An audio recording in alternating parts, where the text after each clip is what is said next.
Hi friends, welcome to ఆహా kitchen. నేను మీ అనురాధ. ఈరోజు రెసిపీ పానీపూరి.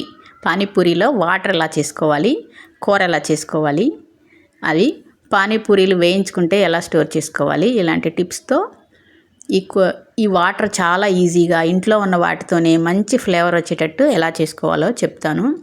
చూశారు కదా ఎంత టెంప్టింగ్గా ఉందో. అసలు అలా నోట్లో వేసుకుంటే ఈ వేసవికాలం దీన్ని మించింది ఉండదు.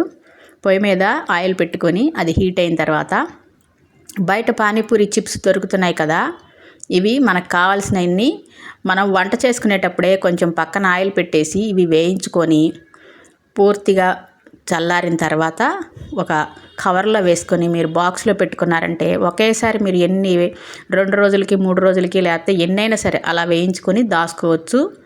ఇవి దాదాపు 15-20 రోజులైనా సరే క్రిస్పీగానే ఉంటాయి.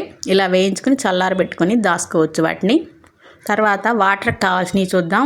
కొంచెం చింతపండు, అంటే ఒక సగం నిమ్మకాయ అంత చిన్న చింతపండు, ఒక్క పచ్చిమిరపకాయ సరిపోద్ది. నేను 1/2 లీటర్ నీళ్ళకి చెప్తున్నాను.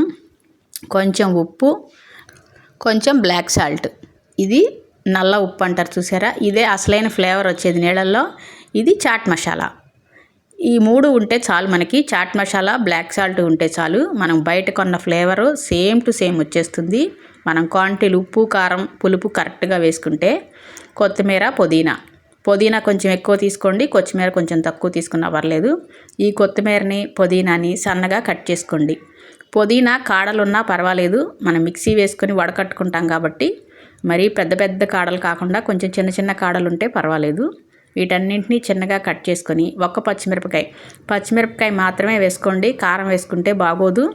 పచ్చిమిరపకాయ తక్కువ వేసుకోండి. కూరలో కొంచెం కారం కావాలంటే అప్పుడు కారం కూరలో వేసుకోవచ్చు. ఒక్క పచ్చిమిరపకాయ వేసుకుంటే మీకు కరెక్ట్ టేస్ట్ ఉంటుంది, బాగా మంట పుట్టకుండా ఉంటుంది, కరెక్ట్గా ఉంటుంది. పచ్చిమిరపకాయ టేస్టే బాగుంటుంది. ఇప్పుడు వీటన్నిటినీ మిక్సీ జార్లోకి వేసుకోండి. పచ్చిమిరపకాయ, కొత్తిమీర, పుదీనా. తర్వాత ఈ కొంచెం చింతపండు తీసుకున్నాం కదా, తక్కువే వేసుకోండి. చాలకపోతే కొంచెం నిమ్మరసమైనా పిండుకోవచ్చు. పుల్లగా ఉంటే మళ్ళీ నీళ్ళు ఎక్కువ పోసుకోవాల్సి వస్తుంది. ఇప్పుడు చాట్ మసాలా 1/2 స్పూన్ వేసుకున్నాను. నేను 1/2 లీటర్ నీళ్ళకి చెప్తున్నాను. 1/2 స్పూన్ చాట్ మసాలా, 1/2 స్పూను నల్ల ఉప్పు బ్లాక్ సాల్ట్ వేసుకున్నాను. తర్వాత మామూలు ఉప్పు, ఇది కూడా ఒక 1/2 స్పూన్ వేసుకున్నాను. చాలకపోతే మళ్ళీ వేసుకోవచ్చు. ఒక 1/2 స్పూన్ వేసుకోండి ఫస్ట్. ఇవన్నిటిని కొంచెం నీళ్ళు వేసుకుంటూ గ్రైండ్ చేసుకురండి మెత్తగా, చాలా మెత్తగా గ్రైండ్ చేసుకుని ఇలా స్ట్రైనర్ తీసుకొని ఇదంతా స్ట్రైనర్లో వేసుకొని మనం 1/2 లీటర్ నీళ్ళు పోసుకుందాం అనుకున్నాం కదా, కాస్త నీళ్ళు పోసుకుంటూ దీని అంతటిని వడకట్టుకోండి. ఈ పిప్పినంతటిని బ్లాక్ సాల్టు, మళ్ళీ మన చాట్ మసాలా, ఈ 2 ఉంటే పుదీనా, కొత్తిమీర ఇవి ఉంటే చాలు మనకి మంచి ఫ్లేవర్తో. అసలు చేస్తుంటేనే మంచి వాసన, పానీపూరి వాసన, మంచి వాసన వస్తుంటుంది. ఇదిగో ఇలా పూర్తిగా వడకట్టుకోండి. కాసిన నీళ్ళు వేసుకొని 1/2 లీటర్ క్వాంటిటీకి. చూశారు కదా, ఇంకా పిప్పి మాత్రమే వచ్చింది మనకి, అంతా వడకట్టుకున్నాము. ఇప్పుడు ఈ వాటర్ని ఒక్కసారి చెక్ చేసుకోండి. ఉప్పు, కారం, పులుపు అన్నీ చెక్ చేసుకోండి. ఏది చాలకపోతే అది వేసుకోండి.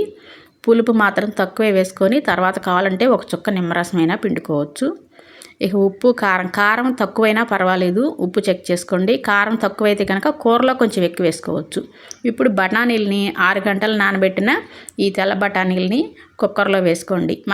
మీరు ఎంత చేసుకుంటారో దాన్ని బట్టి బఠానీ క్వాంటిటీని పెంచుకోవడం, తగ్గించుకోవడం చేసుకోవచ్చు.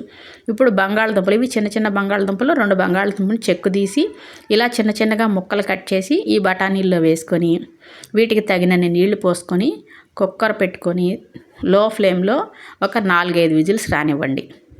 కుక్కర్ విజిల్ పెట్టి 4-5 విజిల్స్ వస్తే అన్నీ మెత్తగా ఉడుకుతాయి. ఇప్పుడు కుక్కర్ విజిల్ తీసేసిన తర్వాత నీళ్లు ఉన్నా సరే వాటిని పారబోయొద్దు. ఇప్పుడు పప్పు గుత్తి తీసుకొని ఈ బంగాళదుంపలు మాత్రమే నలిగేటట్టుగా నలుపుకోండి. బఠానీలు పెద్దగా నలగక్కర్లేదు. బఠానీలు అక్కడక్కడ తగులుతూ ఉంటేనే బాగుంటుంది.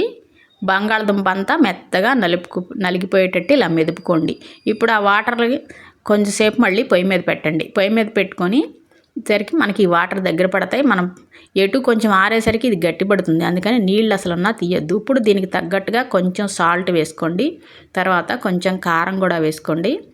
తర్వాత చాట్ మసాలా, ఇది ఒక 1/2 స్పూన్ వేసుకోండి.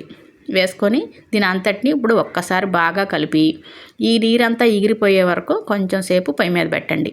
దీన్ని కూరలాగా నూనె వేసి ఏమి వండక్కర్లేదు. ఇలా చేసుకుని గిన్నెలో పెట్టుకుంటే సరిపోతుంది. దీనికి ఇప్పుడు ఫ్లేవర్ రావడం కోసం 1 స్పూను టమాటో సాస్ వేస్తున్నాను.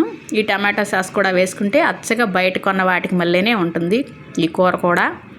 ఇలా వేసి ఈ కన్సిస్టెన్సీ ఉన్నప్పుడే కొంచెం కొత్తిమీర వేసి కట్టేసేయండి. ఇంకా ఇది ఆరేసరికి బాగా గట్టిగా అయిపోతుంది.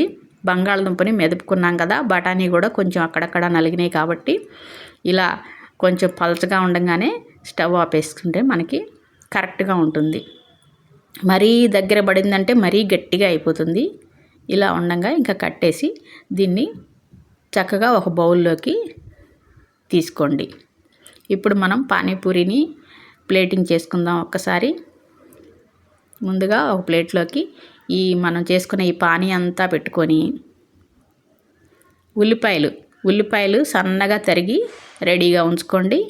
తర్వాత ఈ పానీపూరీలు పెట్టుకొని కూర కూడా ఒక బౌల్లోకి తీసుకొని రెడీగా పెట్టుకోండి.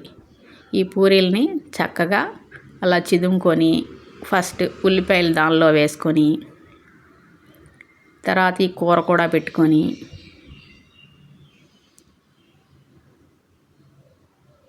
మనకి ఎంత కావాలో అంత కూర పెట్టుకొని ఇప్పుడు పానీలో డిప్ చేసుకొని అలా నోట్లో పెట్టేసుకుంటే ఇక ఎంత బాగుంటుందో. మీకు కనుక ఈ పానీపూరి నచ్చినట్టయితే లైక్ చేయండి, షేర్ చేయండి, నా ఛానల్ని సబ్స్క్రైబ్ చేయండి.